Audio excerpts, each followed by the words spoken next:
Prima di iniziare, come già ricordato peraltro dal dottor Dotta, volevo ricordare che questo nasceva un po' come il convegno per chiudere un po' quello che è stato il percorso di implementazione nelle aziende dell'anagrafe unica regionale, e colgo l'occasione, invece di farlo alla fine, lo faccio all'inizio, di ringraziare tutti quelli che hanno reso ciò possibile. Le strutture regionali coinvolte, chiaramente, ci mancherebbe. Tenete conto che abbiamo lavorato anche con la direzione della programmazione per stabilire, interpretare una volta per tutte, insieme alle aziende, quali fossero le regole con cui andava implementato l'applicativo. E qualche, tra virgolette, interpretazione locale diversa da quella che poi è stata l'interpretazione unica regionale delle regole l'abbiamo trovata, l'abbiamo anche gestita e risolta. Però, e questo è importante, siamo riusciti a concludere un progetto di questo tipo grazie a tutti gli attori coinvolti, che sono sicuramente le strutture regionali, sicuramente e in grossa parte le aziende. Tenete conto che l'obiettivo era di far partire il progetto in un anno, è partito in 1 anno e 3 mesi, nel senso che dalla prima all'ultima azienda sono state arruolate. Dopo spero che la Marina ci dia una visione più dettagliata di questo, ma sono state arruolate tutte le aziende. Sicuramente il fornitore nostro coinvolto e tutti i fornitori aziendali, perché è un progetto non è semplicemente un'applicazione web, ma vede una cooperazione diretta anche con i sistemi aziendali, e sicuramente anche la direzione sistemi informativi della Regione Veneto, che ci ha aiutato, anzi ha svolto quasi completamente tutte le attività di implementazione della porta di dominio.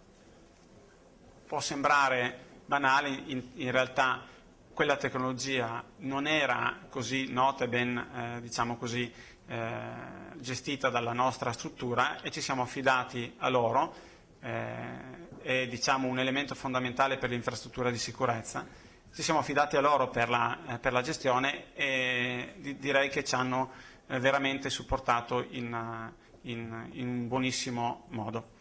Quindi finito, spero di non aver dimenticato nessuno, se no me ne scuso, e se poi nel corso mi dovesse venire in mente cercherò di recuperarlo. Direi di andare avanti. Le mie sono riflessioni, spero di essere anche rapido e di stare nei tempi come richiesto dal dottor Vella. A cosa serve l'informatica in sanità? Ogni tanto cerco di ricordarmelo, qualcuno mi dice che me lo dimentico, provo a ricordarmelo. Serve a supportare il sistema informativo, cioè l'insieme di processi e risorse necessari per il supporto alle decisioni. E quando dico decisioni, non parlo solo di quelle di livello strategico, ma a tutti i livelli. Quali sono i livelli decisionali di cui parlo e che ho in testa? Beh, c'è un livello da cui tutti siamo partiti, che è il livello operativo, è quello delle unità operative. Il sistema informativo, che deve essere di supporto alle decisioni, il più vicino al cittadino è quello delle unità operative. Se siete in un reparto ricoverati, il sistema informativo è la cartella di degenza, che sia cartacea o che sia informatizzata. Gli operatori sono i medici, gli infermieri, e le decisioni che devono prendere sono la terapia da somministrare, il percorso diagnostico da prescrivere in quel momento e così via.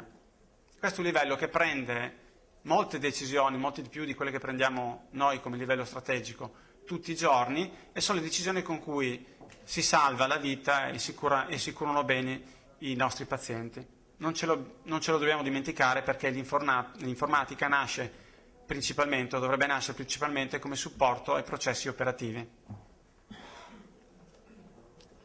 Le aziende sanitarie, quindi siamo saliti di un livello, accorpano molte unità operative e sono responsabili come sistema informativo della coesione delle informazioni a livello aziendale, a livello territoriale, per il territorio che gli compete. Questo è anche, diciamo, il livello dell'integrazione ospedale-territorio, per esempio, citato in maniera molto forte nel nuovo piano sociosanitario. E infine, non è vero che infine, ma ancora più in alto, c'è il livello regionale, che è responsabile della programmazione, del governo complessivo e delle infrastrutture comuni a tutto il territorio di competenza, la Regione Veneto. Abbiamo anche il livello nazionale, perché noi non possiamo operare facendo finta che non esiste, ma ci dobbiamo incastrare anche con questo livello.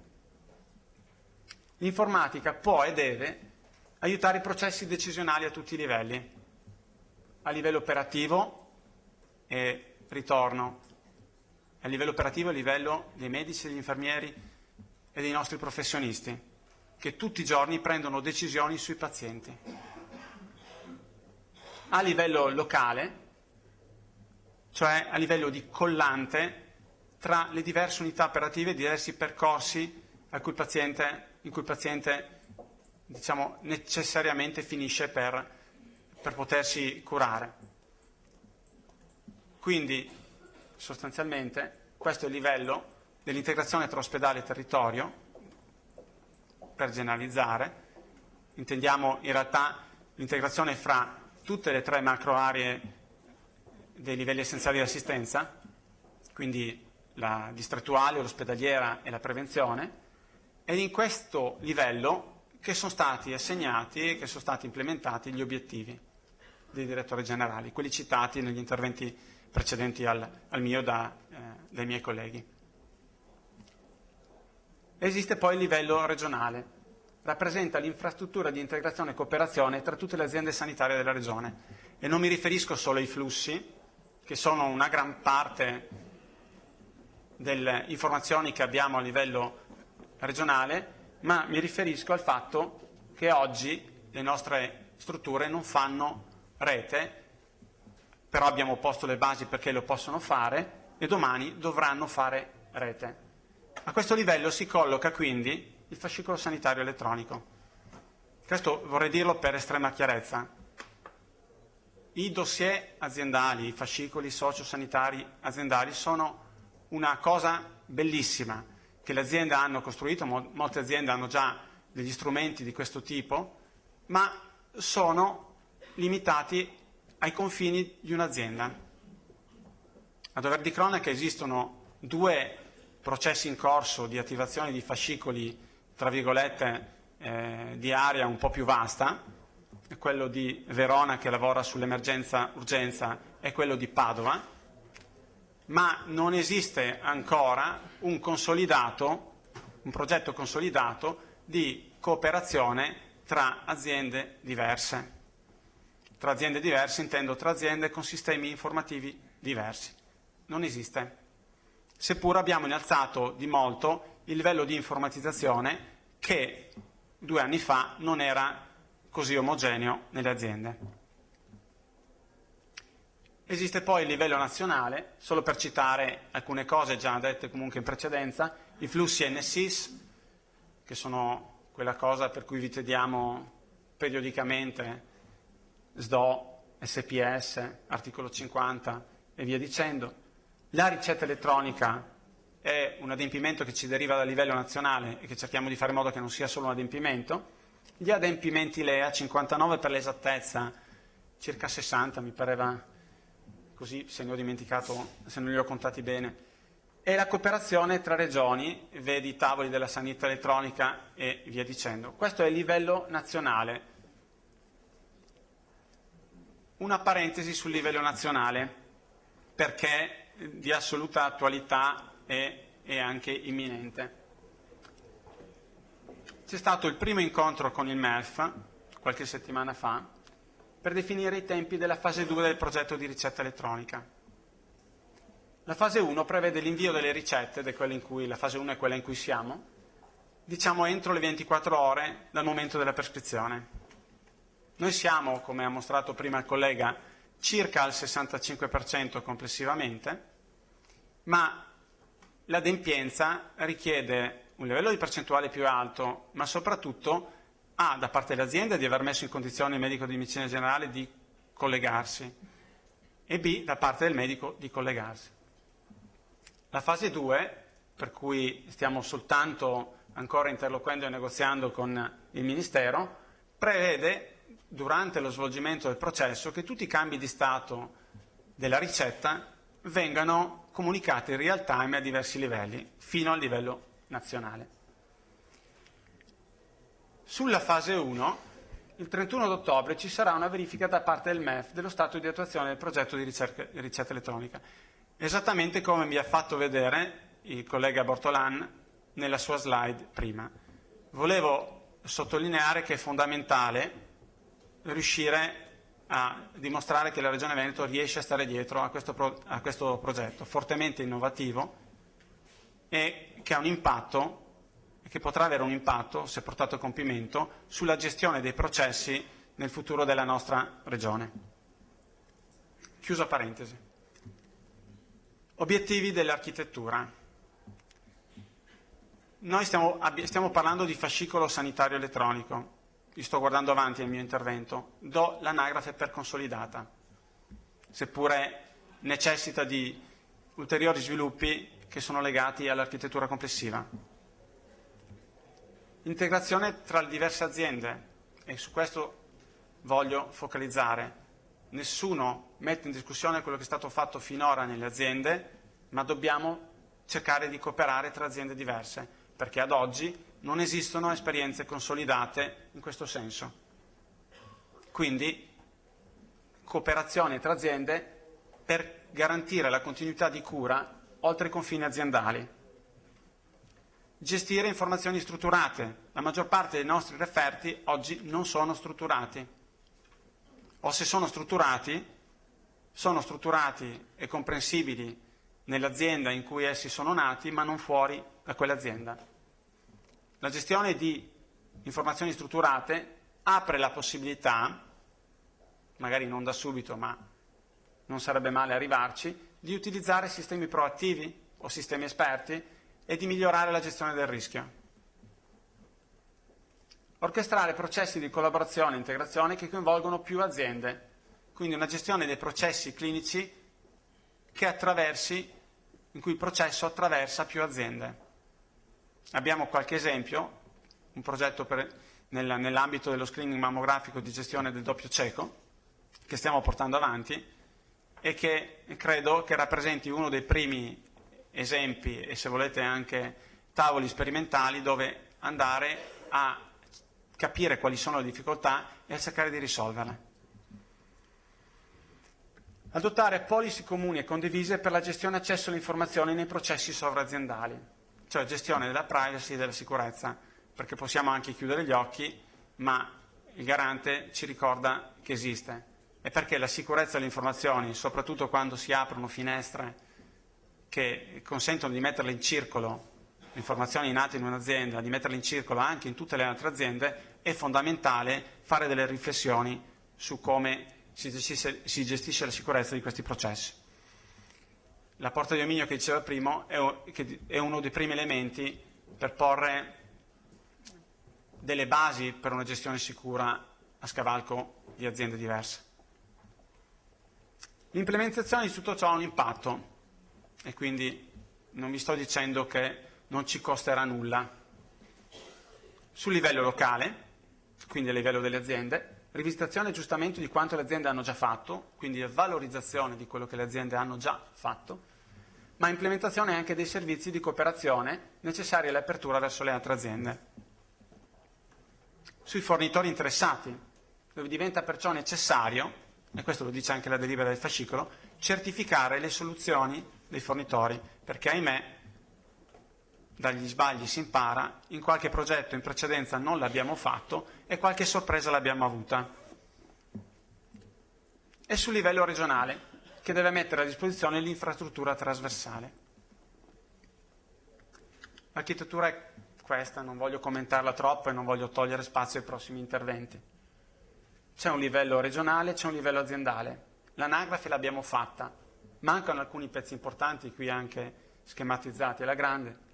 Un registro, abbiamo una sorta di registro dell'indice dei documenti clinici sovraziendale, ma che adesso stiamo utilizzando soltanto per la ricetta elettronica. Ha molta strada da fare, deve evolvere. Policy è un argomento ancora tutto da sondare e da scrivere, ma vorremmo darci regole comuni con cui poi gestiamo tutte le informazioni che raccogliamo a livello centrale. Gestiamo vuol dire raccogliamo e distribuiamo.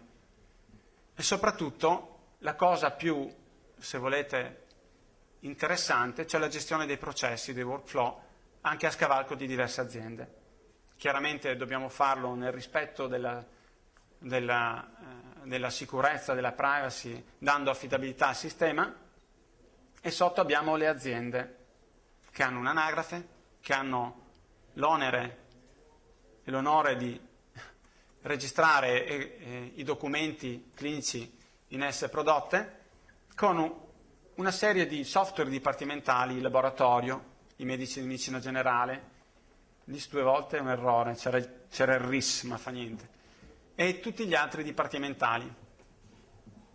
Questo è il quadro complessivo, non vuole essere un quadro di dettaglio, ma quello su cui ci dobbiamo confrontare con le aziende, con i miei colleghi, ma in generale con il sistema, è proprio quali sono gli elementi e come le aziende devono cooperare per la costituzione del fascicolo sanitario elettronico. Perché c'è bisogno di cooperare? Perché quello che ha fatto ogni singola azienda non è sufficiente, anche se è un ottimo punto di partenza per parlare di fascicolo. Identificazione anagrafica. Faccio un esempio di come potrebbe diventare, non di come è oggi. Il software dipartimentale cerca nella sua anagrafe. Siamo al laboratorio, si presenta il cittadino deve essere identificato. La prima cosa che fanno tutti i software di laboratorio, cercano nella propria anagrafe, magari allineata già con quella aziendale, se c'è quella posizione anagrafica. E se non c'è, cercano nell'anagrafe dell'azienda, se già non sono completamente allineati. E se non c'è, cerco nell'anagrafe regionale. E se non c'è, potrei anche invocare, soggetti ce li ha anche messi a disposizione, il livello nazionale. Questo richiede un'infrastruttura che varca i confini dell'azienda. Quindi quello che ho fatto in azienda non è sufficiente per identificare al meglio l'assistito. A qualsiasi livello venga risolta la risposta deve essere ritornata al dipartimentale. Cioè a qualsiasi livello la risolvo deve tornare al front office. Oggi funziona così. Altro esempio, ciclo di creazione e recupero di un documento. Un dipartimentale, un software di laboratorio, genera un referto di laboratorio, lo inserisce nel repository locale, che notifica all'indice regionale l'esistenza di un nuovo documento. In un'altra azienda, un dipartimentale identifica l'assistito, siamo durante un ricovero, l'ho ricoverato, e poi chiede i precedenti, magari filtrando per tipologia di documento, come volete. Chiede il fascicolo del cittadino. L'azienda verificate le policy, cioè che abbia diritto di vedere quei documenti secondo regole che dobbiamo ancora scrivere, il registry restituisce la lista dei documenti. A questo punto il dipartimentale recupera direttamente dal repository dell'azienda A il documento. Funziona da qualche parte? Non credo. Dovrà funzionare nei prossimi 3 anni? Lo speriamo. La sicurezza. Chi ha letto i documenti del garante sa che sui log c'è assolutamente un'assoluta attenzione. Assolutamente. Voi sapete che a questo punto, come avete visto prima, al repository aziendale può accedere un dipartimentale dell'azienda, ma anche un dipartimentale, come abbiamo visto prima, di un'altra azienda. Cioè un operatore di un'azienda può vedere, dell'azienda in cui il documento è stato prodotto, oggi la può vedere, questo succede già in moltissime aziende. Quello che non succede oggi è che un operatore di un'altra azienda possa vedere quei documenti, ma è quello che vogliamo che succeda nel futuro. Quindi il repository sostanzialmente locale deve tenere un log di tutti gli accessi che sono stati fatti a quel documento che lui detiene, sia che siano stati fatti internamente all'azienda, sia che siano stati fatti esternamente all'azienda. Quando arriveremo a mettere a disposizione del cittadino il portale con la massima trasparenza sulla privacy, se stiamo dietro alle linee guida del garante, dovremo fargli vedere anche il log di tutti gli accessi, di tutti gli operatori che hanno visto il suo documento. Per poterlo fare, i repository aziendali dovranno mettere a disposizione un servizio che è interrogato da un punto unico, perché i documenti saranno sparsi in diversi repository, interrogato da un punto unico, possa far vedere da una sola interfaccia al cittadino tutti quelli che hanno avuto accesso al loro log. E badate bene, questa esigenza potrebbe non essere solo del cittadino. Quali informazioni deve registrare il log e quindi quali devono essere presenti nella chiamata del servizio dei dipartimentali? Cioè, cosa deve registrare il log? Io quello che dico è: dobbiamo darci delle regole comuni che oggi non esistono. Quindi il percorso che ci attende, il percorso di creazione del fascicolo sanitario elettronico, cercherà di risolvere questi e molti altri problemi che sono sul campo, sono sul tavolo per poter affrontare una partita come questa. Questo percorso inizia oggi. Mi è scappata una A, pazienza. Grazie.